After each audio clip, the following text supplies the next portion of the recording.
I'm the clock that stopped at the moment of the bomb in Hiroshima. I have always been a keeper of time, a faithful chronicler of moments that slip through human fingers like grains of sand. From my perch on the wall of Mr. Takeshi's small electronics shop on Hondori Street, I have watched the city of Hiroshima wake with the dawn for nearly 30 years. My brass pendulum has swayed through countless mornings, marking the gentle rhythm of life in this beautiful city. Through my round-glass face, I have observed the elderly fishermen wheeling their bicycles to the river, their shadows long in the amber light of sunrise. The school children would pass beneath me, their wooden gaiter clicking against the stone streets like tiny drums, their voices weaving a tapestry of laughter and dreams.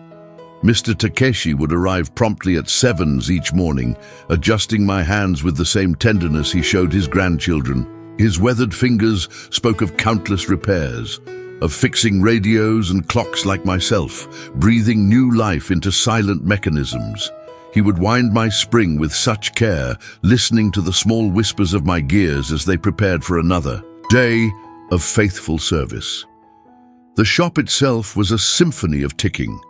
Grandfather clocks standing like sentinels, mantel clocks humming on wooden shelves, pocket watches nestled in velvet-lined cases like sleeping birds. We were more than mere timepieces. We were the heartbeat of this corner of Hiroshima, measuring the precious moments of ordinary lives. Through my crystal lens, I watched the changing seasons paint the city in different hues. Cherry blossoms would dance past my window like pink, snow in spring, while autumn leaves swirled in golden spirals. The war had cast its shadow over these recent years, bringing with it rations and blackout curtains, air raid sirens that pierced the night like wounded birds. Yet still, the people of Hiroshima endured, finding beauty in small mercies. A child's laugh, a grandmother's story, the first shoots of green after winter's end. On this particular morning, August 6, 1945, something felt different in the air. A strange stillness settled over the city, as if time itself was holding its breath. The early light seemed sharper, more intense, painting everything in stark clarity. The worn wooden counters, the dust motes dancing in the sunbeams, the way Mr. Takeshi's hands trembled slightly as he wound my spring. I ticked onward, faithful as always, unaware that this morning would be unlike any other, that in just over an hour, at precisely 8:15, my purpose would change forever. At 8:14 and 30 seconds, the world was still whole. Mrs. Yamamoto had just entered the shop with her youngest son, seeking to repair her late husband's pocket watch, a family heirloom that had stopped working after Monday's minor tremor. The little boy pressed his nose against my glass, watching my hands trace their eternal circle, his breath fogging the surface in gentle puffs. "Tick-tock, tick-tock," he whispered, trying to match my rhythm with his small voice. His mother smiled, that soft expression that mothers wear when watching their children discover the world's simple wonders. Mr. Takeshi emerged from behind the counter, his tools ready, his face kind with the patience of a craftsman who understood that time was more than mechanics. It was memory. It was legacy. It was love made tangible. The morning sun streamed through the window at just the right angle, illuminating the dust that danced in the air like tiny spirits. I felt my spring coil and release, my gears turning in their precise dance, my second hand sweeping across my face with the confidence of countless repetitions. 8:15 approached like every other minute before it, unmarked, unremarkable, just another moment in the endless parade of time. Then came the light. Not the gentle gold of sunrise, but something else entirely. A light that seemed to contain the birth and death of stars, a brilliance that transformed the very air into liquid fire. In that instant, everything changed. The light seared through the shop window, through my protective glass, into the very mechanism of my being. My gears, so faithful for 3 decades, seized. My hands, mid-sweep, froze in place. 15. The second hand, caught between the marks of 17 and 18 seconds, stopped as if pinned by an invisible force. The minute hand pointed to 3, the hour hand to 8, forever marking this moment when time itself seemed to shatter. In that frozen instant, I witnessed what no clock should ever see. The world outside my window transformed. The gentle morning light became a consuming fire. Shadows burned into stone, metal twisted like paper in an unseen wind. Mrs. Yamamoto and her son were there, then they were not, their forms becoming part of the light itself, their last heartbeats echoing in my stopped mechanism. Mr. Takeshi's hands, so steady, so sure, reached toward me in a gesture I will never forget. A craftsman's final act of trying to protect what he had so carefully maintained. The shop, filled with the music of 100 timepieces, fell silent. Every clock, every watch, every device meant to measure the passage of moments, all stopped, all surrendered to the enormity of what had occurred.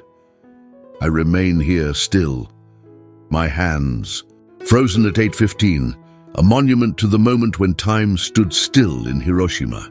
In the days that followed, I became something I had never been before, a witness, a testament, a silent voice crying out in the ruins. The shop that had sheltered me was gone, reduced to twisted metal and ash. The street where children had played was transformed into a wasteland of rubble and silence, yet somehow I endured. My face was cracked, my case scorched and blackened. The gentle brass that had gleamed with Mr. Takeshi's careful polishing was now mottled with the signatures of unimaginable heat. My mechanisms, once so precise, were fused together in ways that spoke of forces beyond human comprehension. But my hands, those two faithful servants that had traced circles for 30 years, remained frozen at 8:15, marking the exact moment when everything changed. People began to find me among the ruins. First, the rescue workers, their faces covered with cloth against the dust and radiation. They would stop when they saw me, reading the story written in my stopped hands. Some would weep. Others would simply stare, understanding without words what my frozen face meant. A photographer from one of the newspapers carefully lifted me from the debris. His hand shook as he held me up to the light, capturing my image for the world to gain. "See, 8:15, he whispered, and in those two simple numbers, he heard volumes. Through his lens, I would speak to millions. A clock that had become an unwitting chronicler of humanity's darkest moment. Dr. Hida, one of the few doctors who survived, that day came often to see me in the makeshift hospital they had set up. He would hold me gently, running his fingers over my cracked face. "You saw it all," he would say softly. "You remember what we cannot bear to remember." He understood that I had become more than a timepiece. I was a repository of memory, a keeper of truth. Children, those few who survived, would approach me with a mixture of fear and fascination. They had grown up in a world where clocks moved, where time flowed forward carrying them toward tomorrow. But I showed them that time could stop, that there were moments so profound they demanded to be preserved forever. Season after season, year after year, I remained in my stopped state. The city began to rebuild around me, new structures rising from the ashes, new families making homes where old ones had been destroyed. Cherry trees were planted along the streets, and when they bloomed, their petals would drift past like gentle snow, a reminder that beauty could grow even in soil watered by tears. Yet still, I kept my vigil. My hands never moved from 8:15. Every day, at precisely that minute, people would stop and remember. Some would pray, others would simply stand in silence. I became a focal point for grief, for memory, for the promise that such a moment should never come again. Now, decades later, I rest in a place of honor within the Peace Memorial Museum. Behind my protective glass case, I continue my silent testimony, my hands still frozen at that fateful moment. Visitors from around the world come to see me, to read the story written in my stopped mechanism. They bring their children, these visitors, wanting them to understand the weight of choices, the reality of consequences.